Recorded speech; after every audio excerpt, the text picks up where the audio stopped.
the Spurs. Should they trade or not trade for Giannis?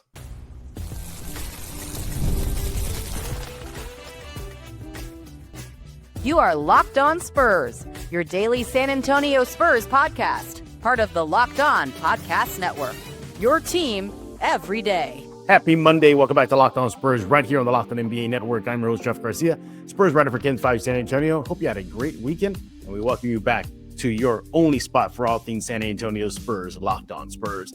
Coming every day or right now, go subscribe on YouTube, iTunes, Spotify, Ken's 5 Plus app. You know what you do. Go subscribe ASAP. And hey, while you're at it, go check out Locked On NBA on YouTube. Right, there we go. Well, go on YouTube and subscribe to there as well. What are we talking about today? Yeah, we're going to be looking at the potential departure of Giannis from Milwaukee. Yeah, that where there's smoke, there's fire, and it looks like that could happen either now or maybe in the near future. But the point is, every time a mock deal is made, the Spurs are mentioned, as well as the Thunder, as well as the Rockets. The point is, should the Spurs make a deal for Giannis? Is it worth it? Is it worth them chasing a Hall of Fame player, a generational player? Should they not? There's the chemistry issue. There's what Milwaukee's going to want. So why would we do that? We're going to look at both sides of the coin and then give y'all our answer of what the Spurs should do or not do. And then, surprise, surprise, you guys are talking about this hypothetical deal, Giannis to San Antonio, on the Locked On Spurs YouTube page. We're going to pick a couple of y'all's comments to see where y'all stand on this hotly debated topic that has been just consuming the NBA world right now. And of course, it's Monday. Y'all should know what that means, right? Come on. By now, y'all should know, right? That is Mondays with Matt. He is with Spurs on Sports Illustrated.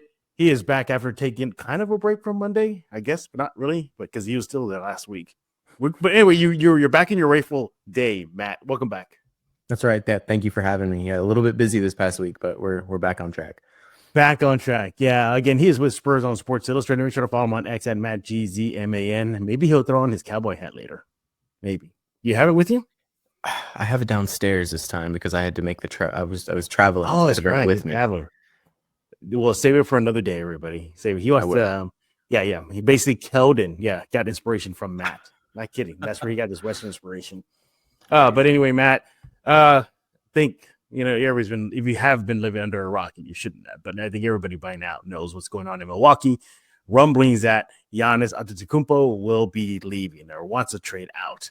New York seems to be his preferred destination. There were reports that he told Milwaukee, like, yeah, that's the place I want to go to. But if Milwaukee's smart, they'll want to get their max deal for him. And a couple teams are on their radar, according to reports. There's Oklahoma City. We'll get to them in a bit. There's the Spurs. There's in the other couple of teams, such as the Rockets that popped up. But nevertheless, let's focus on the Spurs, Matt. And it's, in my opinion, it's kind of close whether they should, and there's good reasons why, or whether they should not, and there's good reasons why. So why don't we start off this first segment and talking about, you and me, why the Spurs should not. And it's funny, everybody, before we hit record, we're talking about how the show's going to go, and Matt immediately goes like, no, don't do it. So Matt, start us off here. Why are you strongly feeling that, the Spurs should not even consider a deal with Milwaukee? I think it's, and I'm moving, or I guess I'm thinking a little bit ahead here, because when I look at this trade market for the star, as strong of a star as he is, as big of a get as he would be for any team, I just don't see the possibility of him demanding one location and only location. I feel like he's going to be open, and sure, he'll have some destinations on his list, like New York, or maybe he wants to go play with Shea, or maybe he does want to team up with Victor. But I don't see a world where Giannis forces his way to one team and one team only. And in that scenario, the Spurs would have to enter a bidding war with whoever else is interested. Right. And, that's not going to end well because, as we've seen over the offseason, they didn't even want to consider trading the number 2 pick before they officially made it Dylan Harper. And now that Dylan Harper is doing well, they see the future with him there. And obviously things have gone well with him and Fox. And it's helped them, at least in the short term with the injuries, to have multiple point guards. And it would almost certainly take one of, if not both of, Fox and Castle, or Harper and Castle, or Harper and, and I think the Spurs are not going to be willing to do that. But, to entertain this hypothetical, if you get rid of both of those guys, as well as the plethora of draft picks it's going to take, you are leveraging your future, and rightfully so for a player like Giannis. But I just don't really see that as a good idea. I think that they've finally seen the success that they were hoping to see with Victor. This season they're off to a really great start, and that's only going to continue to grow. But when you leverage your future, you kind of shake everything up, and then it doesn't work. What if Giannis gets hurt, or what if Victor continues to have injury struggles? Now you don't have a future, and your window is thin. Giannis is playing amazing, but he's aging. How many more years of this amazing player do we have to watch of him? And so I don't really see. I don't see the payout because as great of a player as he would be, he would cost way too much, in my opinion, to warrant making that move right now. Yeah, those are a lot of the points that I have why the Spurs should not do it. You're mortgaging the potential future to make this possible championship team contend longer than just a few years, because you have younger players, Castle and Harper. You still got younger players too. You forgot a guy like Devin or Keldon probably thrown into the mix as well. You can maybe maximize more time and championship potential with that crew versus somebody who may help you win in the immediacy, but long-term may be a detriment, because then you're practically having to start all over again, building around Victor should, Giannis want out, or he gets hurt, or he retires and whatnot. There's also this too, Matt, why the Spurs shouldn't is, and I talked about this on the Locked On Spurs Roundtable show, is the trade not made. Now, totally different eras, totally different players, but the idea is still there. There were, back in the 90s, there was trade winds, rumors that Jason Kidd was going to join the Spurs. Jason Kidd was on his way, and that was Jason Kidd at his peak powers, on the court. And everybody said, yeah, it makes sense. Team him up with Timmy. Yeah, that's just championship destinations. Here we come, but the piece they're going to deal with was a young Tony Parker, who was already starting to become the Tony Parker that we know. As y'all know, the Spurs did not make any deal. Nothing happened. They got close, but nothing happened. And what did the Spurs do? They win titles. They won 4 of them with that group. And it reminds me a lot of that, Matt. The trade not made. Sure, getting in Giannis right now is going to boost the Spurs. We'll more on that later. But at what cost? A Castle, a Harper? Do they even have this conversation? If neither of them are a Spur, what if they don't get the number 2 pick? Do you still make that deal? Or maybe they don't. Maybe they see the value in Castle, and that still was too steep of a price. But my point is this. Sometimes I think the deal not made is the best decision. And from chemistry issues to developing this young team to, breaking, Milwaukee's going to want a lot. And it's not just player-wise, it's pick-wise. You don't know the future. One thing and how this would work. The present in the sense of, what Giannis can bring, what possibility he can do with him teaming up with San Antonio, but short-term, medium-term, would it work? I think it would, but again, what if something happens? Right. I look at this Spurs squad right now, Matt, and I'm like, man, what's making me say no a lot is the fact they're winning without Castle and Wemby. That's what's making me smile. Like, why would you want to do this? They're winning even without their main weapons.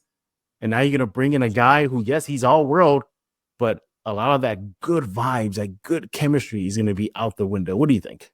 Absolutely. And there are a couple of things that I do want to make clear on my stance as well. Like, I think this entire conversation changes if, and the slim possibility that Giannis does say, I only want to play with the Spurs. All of a sudden the price goes way down, and you really do have to consider, adding a talent like him at that lower price. But like you said, there's a lot of good things happening with the Spurs and in San Antonio right now. That roster is finding ways to win. They're finally looking like the roster that the Spurs have been building for years.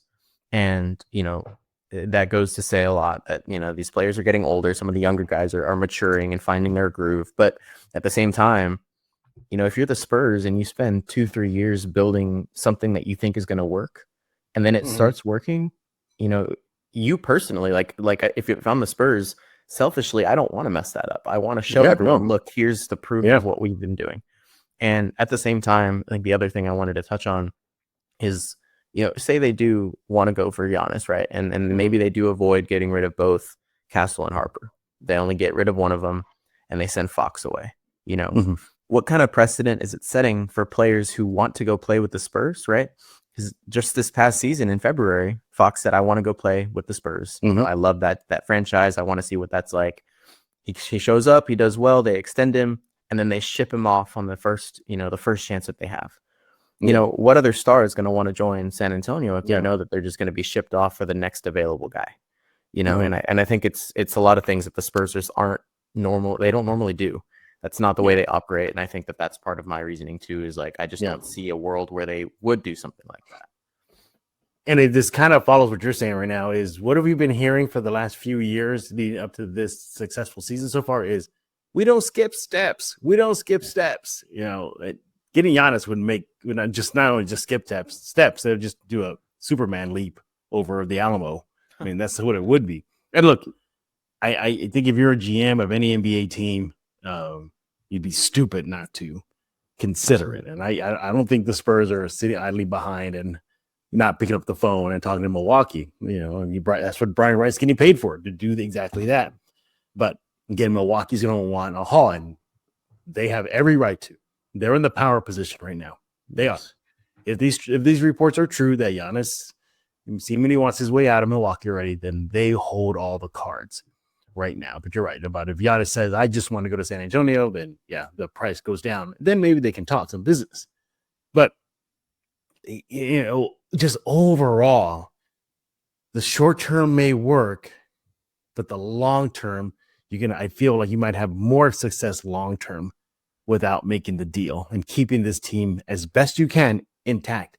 And one other thing why I say no is because let's just say, the Spurs, Milwaukee just wants one of the pair, either Harper or Castle. Fine. The deal's done, the Milwaukee gets what they want, Spurs get what they want. But eventually everybody's going to want to get paid. Giannis is probably going to want his last contract. If it's Harper, he's going to want to get paid. The money is going to start, that money aspect of the league is going to start catching up to them. And, Wemby's going to get his. We know that. The mega contract's coming. He can smell it. We all can see it here. Castle's going to want to get paid, or Harper's going to want to get paid. Who knows what happens in this upcoming draft with that rookie? If the Hawks, bottom out somehow, some way, and it goes up in their draft. My point is, the Spurs could run into some financial issues down the road, having so many megastars on this roster. You saw what the Warriors had to do, pay out of pocket and then some to keep that team intact. That's likely going to happen to the Thunder if they want to keep this championship run going. So we'll see what happens. But, there's a lot of cons. But, Matt, we got to be fair. There are some pros as to getting Giannis. So why don't we do that? Why don't we take a break? When we get back, let's look at the other side of the coin. Why the Spurs should make a deal for Giannis. Nobody knows money goals better than you. Robinhood puts you in control of money with tools that work as hard as you do. Locking in on every opening, breathing your PR, beating it again, channel that drive into your money. Robinhood puts you in control of your money. Trade stocks and ETFs, option, futures, and crypto all in one platform. You can now build and execute your own trades from a desktop. Robinhood's Legend advanced tools, or take advantage of the new Robinhood strategies with a tailored portfolio managed by a team of experts. You expect more from yourself, expect more from your money. Get started today at Robinhood.com/yourmoney. Again, that's Robinhood.com/yourmoney. Your money, your move.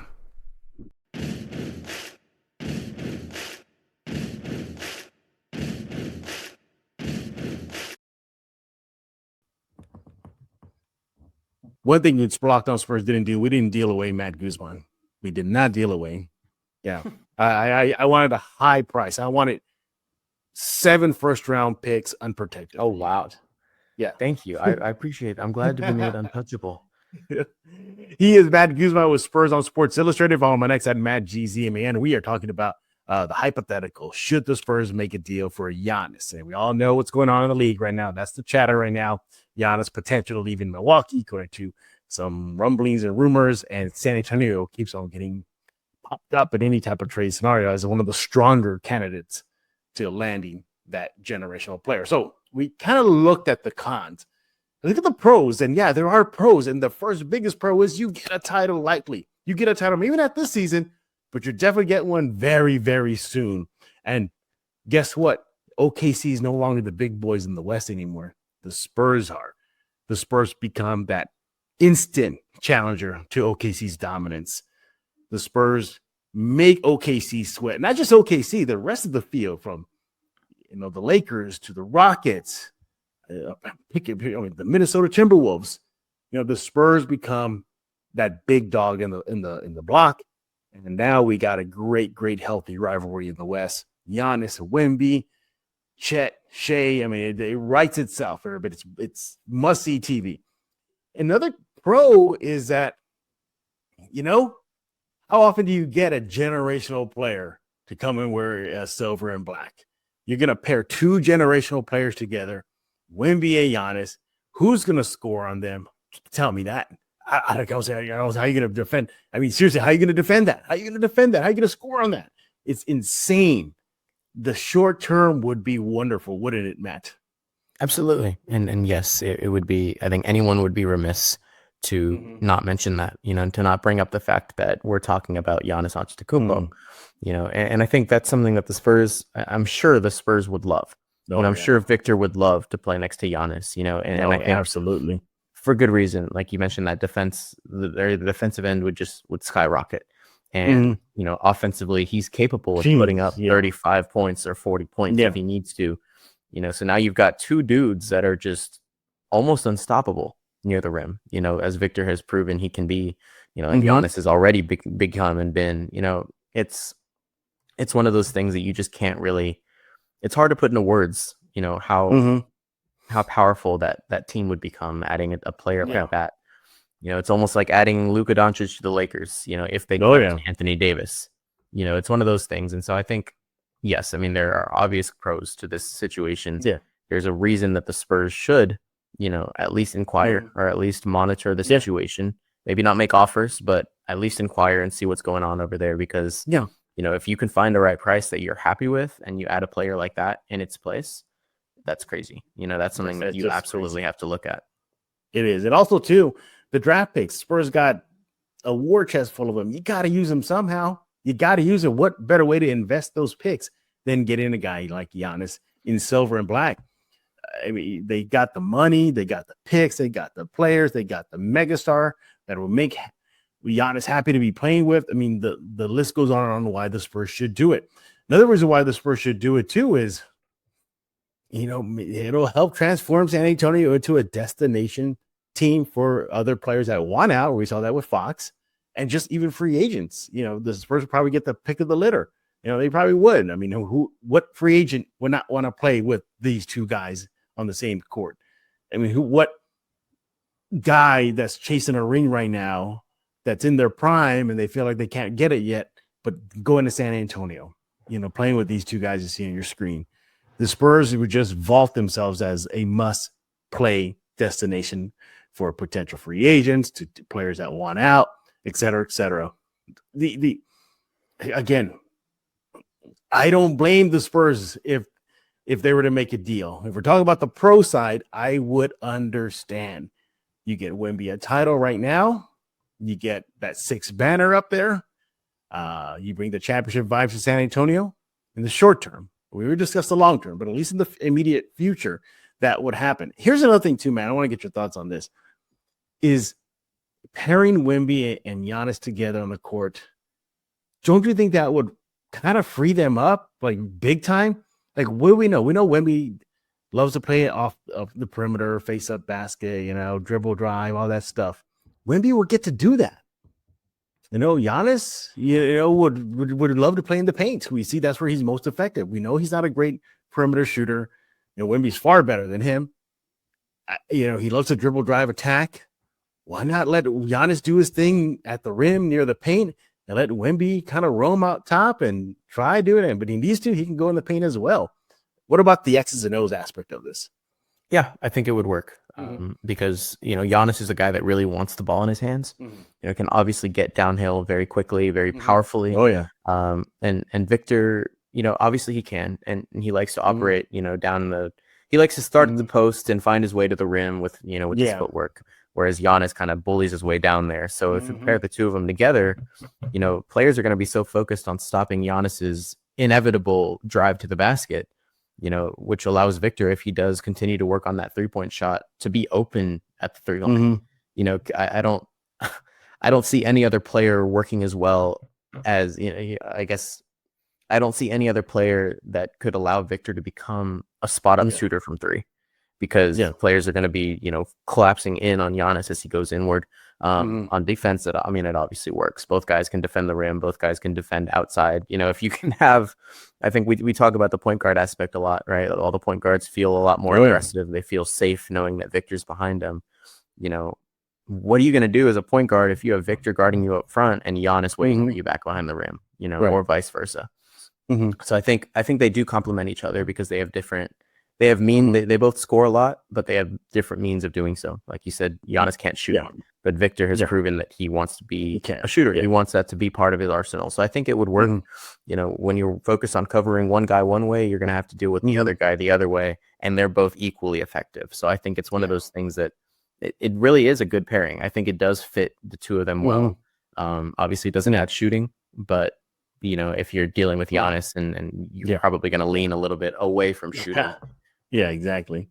Look, Matt and I can go on and on about the cons. We can go on and on about the pros. I mean, that's how kind of close it is.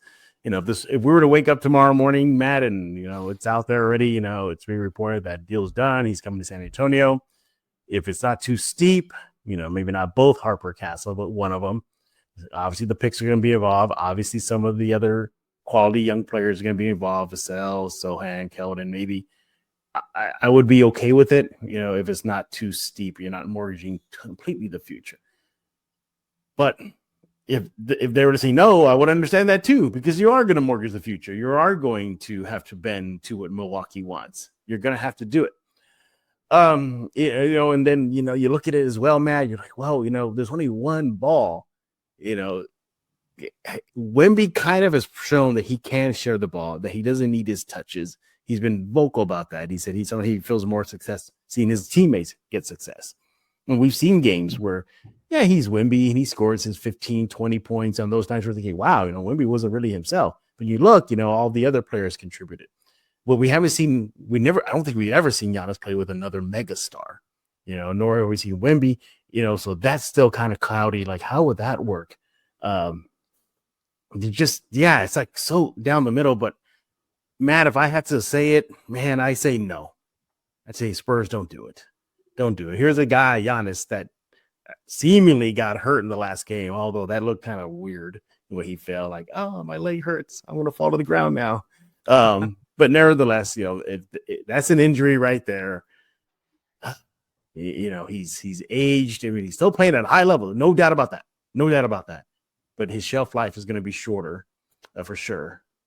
I think for me, Matt, if I had to, balance it out right here, I think I'm going to lean towards, Spurs, you're good. Don't make the deal. What do you think? That's where I'm at too.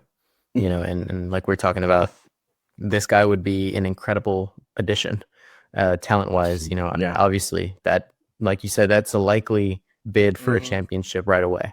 Right away. But you have to look at what's likely. And to me, what's likely is that he keeps his options at least open a little bit. Yeah. And even if there is one other team involved, the Spurs have to enter a bidding war if they want him. Yeah. There's not a world where that doesn't happen unless Giannis says, I want to go play with Victor Wembanyama in San Antonio, and I'm going to get my agent to get me there. At that point, you're looking at a lot lower of a price. But I think because of that, that's why I'm also saying no. It's just the financial aspect too. Giannis is going to want his super max contract, or I guess it would be a veteran max. Veteran max. Yeah, he's not with Milwaukee anymore, but he's going to want to get paid. Victor's going to be on a very expensive contract over the next season, and then after that, at that point, you're almost talking about a 3 to 4 year rental for Giannis, because by the time Victor needs to get paid, you don't have money for anybody else. Yeah, And so if it doesn't work out in those 4 years, you've sent away your young assets. You've, raided your war chest of draft picks, and you have nothing to show for it. You almost need a title in those next couple of years. Yeah. And, I don't see the Spurs ever becoming we're going to make this move and we're going to be win now for the next couple of years, and then we'll see. Yeah. They're always planning ahead. They're always wanting to know what's going to happen next. And so I think it's one of those things where I don't see it right now. I think they've seen the success that they've wanted to see from this roster they've built, and I don't see any reason to go about and then change that drastically. Sure, bring in some guys here, make a deal at the deadline, but not this big. A couple of things before we hit the break, and again, I'm listening to you, I'm hearing what you're saying, and in my brain I'm thinking like, my God, just how many of the pros there are, and just how many other cons they are. Another pro is you keep Giannis out of your chief rival in the West, potentially OKC. You keep him out of their hands. If somehow OKC lands it, and they got a guy by the name of Sam Presti, and somehow, some way, this bleeper will figure it out how to make it happen. Can you imagine with Giannis in the West and OKC, and the Spurs are on the rise right now? There's that, and then I look at some of the cons. I'm like, well, he is older. He got recent injuries. Is it worth it? Is it worth it to risk all that? For a generational player, I get that. I totally understand that. But man, I still lean towards no. Don't do it. Don't do it. Correct me if I'm wrong, Matt, but I believe Wemby has said in the past that he doesn't like seeing the team gutted for like one player. I could have swore I remember him talking something about that. He said something along those lines. I think it was when they were talking about trade rumors last season. I think because Fox wasn't the only big star that they were talking about. Right. So. You know what? Let's just continue talking about this for a few more minutes. Coming up after the break, right here on Locked On Spurs with Matt Guzman of Spurs on Sports Illustrated. And make sure to follow me on X at MattGZMA, and follow me on X at Jeff G Spurzone. Let's talk about FanDuel. NFL Sunday moves fast. One big play and suddenly everything feels different.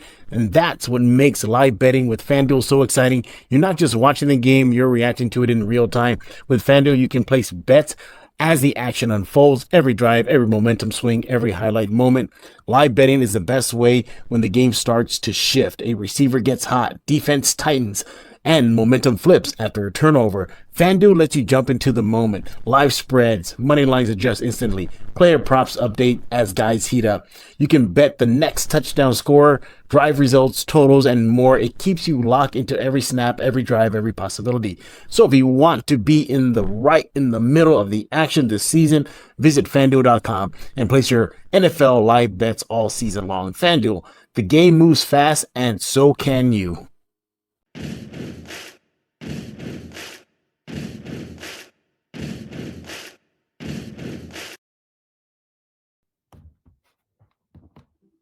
All right, we couldn't end the last segment, all right, the way we did. All right, we got to continue. Just one other point, Matt, because I'm still thinking about this too. Doesn't it feel like the Spurs can still boost their roster, but maybe via other quality players? For me, does it have to be Giannis? What about a Trey Murphy III? What about a Lauri Markkanen? I think if the Spurs were to make any of those kind of moves, that could be potentially just as impactful as Giannis, and maybe not as expensive. What do you think? I agree. And I think that's what I was kind of alluding to at the very end there was, there are other ways to make deals at the deadline to improve on the margins. You could still add more shooting. This team, I don't think this team needs another point guard. They're fine on that department. For sure. But shooting would be a huge boon, like a true wing. You could also add another big man if you wanted to, to kind of back up even Luke Cornett, or Kelly Olynyk. Maybe you find a way to I hate to say it, but maybe you find a way to get a more effective backup than Bismack. That's a very possible thing that they could look at. But like you said, there are ways. Trey Murphy especially, I really do like. I think he would complement this roster very well. Right. I think there are ways for this team to improve and continue to build upon the success, as opposed to kind of shelve it and enter a new era with Victor and Giannis, something like that. I think there's definitely ways to do that. Yeah, absolutely. I agree with you. Yeah, but as you can tell, there's just so many pros and cons. If somebody were, that was heavy pro, make it happen, and they give us the reasons, I would be, oh yeah, I get it. I totally get it. And then there's somebody like yourself or, some other people I talk to that are like against it. I understand that too. Interestingly enough, though, former Spur Devin Brown, a colleague of mine here on Locked On Spurs, we were talking about this the other day on the roundtable, and he's all in. He literally said, if I'm the GM for the Spurs, it's Devin Brown. He goes, I'm showing them a folder of all my players and saying, okay, who do you want? Like, seriously, that's how much he believes Giannis in San Antonio will work like instantly. And I understand that, but he's willing to bet the farm on it. So, and that's from a former Spur right there, former NBA player who played with LeBron, who played with Timmy, who played with a generational player, Tim Duncan. I mean, yeah, he's all in. But yeah, you get that extreme. You get the extreme, like I said, my teammate here in Locked On Spurs, Devin Brown. Then you get your side and my side. I said, no, what do you think? Spurs, don't do it. You're fine. Leave it alone. So it's right down the middle, but it kind of leads into our final segment here, which is Locked On Spurs fan comments. No shocker, Matt. Everybody's talking about the Giannis rumors. So we're up against the clock, everybody. So unfortunately, we're going to pick one to wrap up the show, and let's see what they're talking about regarding this Giannis business here. All right. So who gets the pro get the thumbs up, or does the cons get the thumbs up? It is the con there. Okay, so here we go. This is from Anti-V, or sorry, I can't pronounce this, but it's Anti-VIWSI. Vizzy, I guess. Anti-Vizzy. All right. He says, quote, the Spurs really have a very good team. But the question is not whether Giannis should come or not. The question is, with this good team they have, can they beat the Thunder? No. Because the Thunder are both champions and have thousands of picks. So you look at how you will win the championship and not how you will become good. So I guess what he's trying to say is Giannis, or the Spurs currently built, you look at them and say, you know what, they're there, they're good, they're going to get there. And I'm struggling to understand this because so you look at how you win the championship and not how you will become good. So I don't know. Are you saying you want Giannis in San Antonio, or you're not want Giannis in San Antonio? Either way, that's what that Spurs fan is talking about on the Locked On Spurs fan page regarding pro or con. Giannis. All right, another comment here. What we're talking about right now. I like Markkanen, who's a legit 7-footer perimeter threat to fill a hole in the lineup. I think Giannis trade would decimate the team. So there you have it. So what do you think about those couple comments there? Start off with the Markkanen one. Kind of goes back to what we were saying. You could find another player just as effective and impactful as Giannis, Lauri Markkanen, and a Giannis deal would decimate the team. What do you think?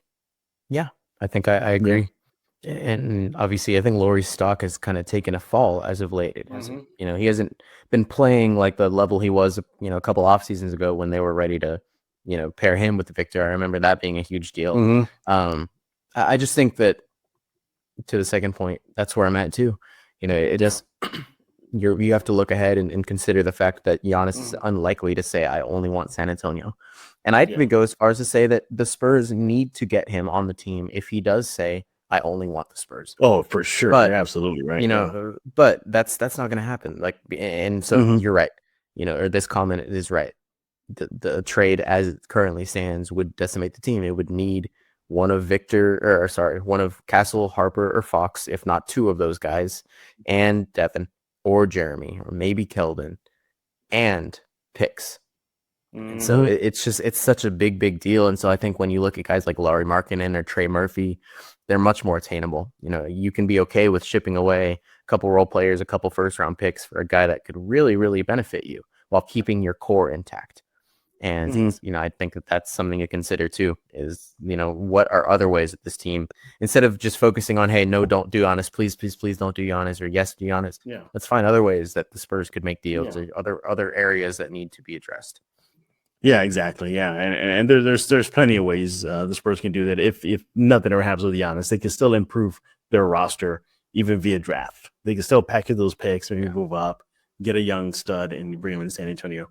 I know I said we have time for one comment, Matt, but I saw this one a little while ago, and I thought this was interesting. This is from Rick Whitaker, 2525. He says, not for it. We are already good. Giannis, is 31. Keep our draft picks and continue the build. Buying Giannis's contract and trading away Harper or Castle, this sounds like the LA Clippers trading away SGA to the Thunder. We all know how that worked out. Yeah. It's a good point. That's a good point. That's the thing. You can look at this potential deal or any potential deal with San Antonio, whether, it's just for fun, as we're having right now, hypotheticals, or legit. So many pros and cons. It's nearly split. But as I'm seeing the fan base, as I'm hearing you, as I talk to other people, I can feel the shift already to where the collective Spurs fan base is just kind of saying, no, don't do it. So, yeah, we'll see what happens. Ultimately, Matt, what do you think? Giannis stays in Milwaukee or he gets shipped out to any team, not just the Spurs? Oh, yeah, he's gone. He's gone, yeah. I don't think you and your agent start up a conversation about your future on a random, when was this, Wednesday? Random Wednesday, and then stay. That doesn't happen. Mm-hmm. So, yeah, I think he's gone too. Maybe not now, but definitely at minimum this offseason as well. I still think they'll do him right, and I think they'll send him to where he wants to go, to New York. But Houston would. Obviously OKC. Yeah, I get that. I'll see why he would be. OKC sounds good. Yeah, title. Here we come. But wild card in all this for me is Atlanta, and another wild card for me is Houston, because if Milwaukee's going to want to start back, imagine getting a guy like Alperen Sengun back. Maybe not on the same level as Giannis. I get that, but that's a very good player coming back for you. Atlanta, we know about their picks. Trae Young seems to be kind of falling out of the system now. They're playing better without him. Does that make sense for them? So, yeah, see him go anywhere right now at this point. But we shall see. It's a great topic, everybody. We'd love to hear what y'all think. Make sure to leave a comment here on Locked On Spurs YouTube page. Tell us what you think. Pro or con, Spurs should chase Giannis. Let us know. Matt, what's going on at Spurs on Sports Illustrated? Well, back in town for the next couple of months, so nice. I get a chance to go back and I guess we'll see if there's any shifts on this trade landscape. Report on, but yeah, I just look forward to more in-person content, like usual. That's it. That's right. And you want to follow the usual, make sure to get them on X and Matt GZMN. I'm glad you're back for your Mondays with Matt segment. Although last week you did it on Wednesday, I think it was. Or I think it was Wednesday. Yeah. Wednesday or Tuesday. Either way, it didn't have the same rhyme. Didn't have the same ring, everybody. Tuesday. Well, maybe Tuesdays with Matt because of the hard T you have. But no. We'd like to have the Mondays with Matt chat here on Locked On Spurs. Matt, again, thank you for taking time out of your schedule to join us here on Locked On Spurs. I'll definitely see you on press row shortly as soon as the Spurs get back. Might be a while. If they win that cup knockout game, they're definitely going to be away from San Antonio for a while. But other than that, hey, I would love to see them succeed in that NBA Cup tournament. We'll see what happens. Everybody else, thank y'all for making Locked On Spurs your first listen each and every day. For available where we get podcasts, iTunes, Spotify, Intensify, Plus app, YouTube. You know what to do. Subscribe ASAP. Do that. And while you're also subscribing to Locked On Spurs, subscribe to Locked On NBA. That'll catch you up on everything that's going around the league. And thank y'all for making the Locked On Sports Podcast Network the #1 sports podcasting network in the nation. We definitely appreciate that. We'll be back tomorrow as the season continues, and we'll see how the Spurs do with each and every game. So for Matt Guzman, I am Jeff Garcia. We're going to put a lock on this episode of Locked On Spurs.